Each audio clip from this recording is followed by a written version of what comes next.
Guys আসসালামু আলাইকুম। তো সবাই কেমন আছেন? আশা করি ভালো আছেন। তো গতকালকে থেকে অনবরত বৃষ্টির কারণে লক্ষ্মীপুরে আবারও পুনরায় বন্যা হতে যাচ্ছে।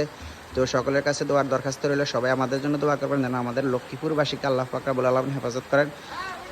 অতি ভারী বৃষ্টি হচ্ছে, যে তার কারণে প্রায় 1 ফুটের মতন পানি বেড়ে গেছে সকল জায়গায়। দেখতে থাকেন কি পরিস্থিতি, কি ভারী বৃষ্টি হচ্ছে এখনও। সেই গতকালকে রাত্রে থেকে আমাদের এদিকে বৃষ্টি হচ্ছে।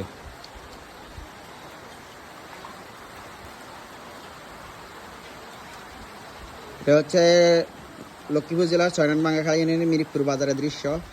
তো পানি সব দিক থেকে আবারও পুনরায় পানি উঠে যাচ্ছে।